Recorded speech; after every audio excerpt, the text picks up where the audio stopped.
Facial ageing లో చాలా మందికి ఏజింగ్ సైన్స్ ఎక్కడ తెలుస్తుంది, ఫేస్ లో నేను ఏజ్ అవుతున్నానా లేనా అనేది మనం ఫస్ట్ సైన్ ఎక్కడ కనబడుతుంది. నేను అంటే చాలా మంది అడుగుతూ ఉంటారు, సార్ నా ఫేస్ ఎలా ఉంది, ఏజింగ్ అవుతుంది అనిపిస్తుంది, కానీ ఏం జరిగిందో అర్థం కావట్లేదు. మనకి ఏజింగ్ లో వచ్చే కొన్ని ఫస్ట్ సైన్స్ ఎలా ఉంటాయి ఫేస్ లో అంటే మీరు ఏజ్ అవుతున్నారని తెలవడానికి, మనం ఫోర్ హెడ్ లో గమనిస్తే లైన్స్, స్టాటిక్ లైన్స్ స్టార్ట్ అవుతాయి. చిన్న చిన్న లైన్స్ మనం స్మైల్ చేయనప్పుడు కానీ ఆరెంజ్ తలకాయ ఇట్లా మనం ఐబ్రోస్ లిఫ్ట్ చేయకుండా కూడా స్టాటిక్ లైన్స్ కనపడతాయి. దట్ మీన్స్ మీ మజిల్స్ ఎక్కువ యాక్ట్ అయ్యి స్కిన్ మీద మనకు పర్మనెంట్ గా మనకు క్రీజెస్ ఫామ్ అవుతున్నాయి. సో అదొక ఫస్ట్ ఏజింగ్ సైన్.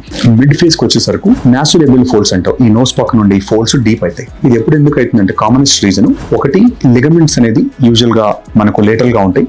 ఈ లిగమెంట్స్ లూజ్ అవడం వల్ల, అంటే మన ఫేస్ మజిల్స్ ని స్కిన్ ని పట్టుకోవడానికి ఉండే లిగమెంట్స్ లూజ్ అవడం వల్ల అది కొంతమంది వెయిట్ లాస్ అయినప్పుడు ఇదే వచ్చి జరిగే అవకాశం ఉంటుంది. ప్లస్ ఏజింగ్ లో కూడా వాల్యూమ్ లాస్ అవ్వడం వల్ల ఈ ఫోల్డ్స్ అనేది డీప్ గా కనబడతాయి. ఇది మిడ్ ఫేస్ కి వచ్చేసరికి. లోవర్ ఫేస్ కి వచ్చేసరికి మ్యారినేట్స్ అంటారు. స్పెషల్ గా మనం కరెక్ట్ గా లిప్స్ కింద చిన్ మధ్యలో ఈ ఏరియాలో మనకు స్ట్రాంగ్ గా లైన్స్ కనపడుతున్నాయి అనుకుంటే అది కూడా మనకు ఏజింగ్ సైన్. నెక్స్ట్ జౌల్స్ అంటాం. ఇక్కడ దానికంటే చిన్కి కొంచెం లేటరల్ గా, అంటే చిన్ కంటే కొద్ది పక్కగా మనకి ఫస్ట్ చిన్న ఫోల్డ్ ఫామ్ అవుతుంది, చిన్న స్వెల్లింగ్ లాగా. అది కూడా లిగమెంట్స్ లూజ్ అవ్వడం వల్ల జా లైన్ మీద మనకు కనపడే ఏజింగ్ సైన్.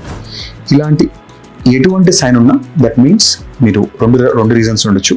బాగా వెయిట్ గెయిన్ అయ్యి వెయిట్ లాస్ అయినా కూడా మనకు ఫేషియల్ సాగింగ్ రావచ్చు. లేదంటే మీరు తినే ఫుడ్లో కొలాజన్ లేకుండా మాల్ న్యూట్రిషన్ ఫుడ్ తిని త్వరగా ఏజింగ్ సైన్స్ వచ్చే ఛాన్స్ ఉంటుంది. సో మీకు ఇలాంటి ఏజింగ్ సైన్ వచ్చినప్పుడు మనం ఈ డిస్కస్ చేసిన ఎటువంటి సైన్ ఉన్నా మీ డెర్మటాలజిస్ట్ కానీ లేదంటే ప్లాస్టిక్ సర్జన్ కానీ కన్సల్ట్ చేస్తే కరెక్ట్గా ఆ సైన్స్ అడ్వాన్స్ కాకుండా మనం మినిమల్ ఇన్వేజివ్లో అంటే మినిమల్ ట్రీట్మెంట్స్తోని ఈ ఏజింగ్ సైన్స్ని రివర్స్ చేసుకోవడానికి మనకు చాలా రకాల ట్రీట్మెంట్స్ మనకు అందుబాటులో ఉన్నాయి. అందులో కొంతమందికి ఇన్స్టెంట్గా ట్రీట్మెంట్ ఇచ్చే ఆప్షన్స్ ఉంటాయి. కొంతమందికి మనం ట్రీట్మెంట్ ఇప్పుడు వద్దు కానీ ప్రివెంట్ చేసుకుంటాననే వాళ్ళకు కూడా కొన్ని రకాల డివైజెస్ సజెస్ట్ చేస్తాం.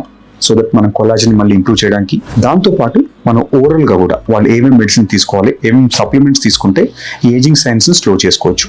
ఈ మూడు కాంబినేషన్లో లేదంటే కొంతమందికి వాళ్ళ పర్టికులర్ చాయిస్ని బట్టి వాళ్ళ టైప్ ఆఫ్ ట్రీట్మెంట్ని మనం కస్టమైజ్ చేసుకోగలుగుతాం. ఎటువంటి రకాల ఫేషియల్ ఏజింగ్ సమస్యలు ఉన్నా కూడా, ఆర్ నెక్ ఏజింగ్ సమస్యలు ఉన్నా కూడా మీరు మీ పిక్చర్స్ కానీ లేదంటే మీ కన్సర్న్ కానీ మనకు కస్టమర్ కేర్ కనుక మెసేజ్ చేస్తే మీకు పర్టికులర్గా మీకు ఎటువంటి ట్రీట్మెంట్స్ ఆప్షన్స్ అవైలబుల్ ఉంటాయి, మీ మెడికల్ కండిషన్ ఎట్లా ఉంది అని చూసిన తర్వాత మీకు ట్రీట్మెంట్ టైలర్ మేడ్ కానీ కస్టమైజ్ చేసి మీకు ఇచ్చేసేయచ్చు మనది.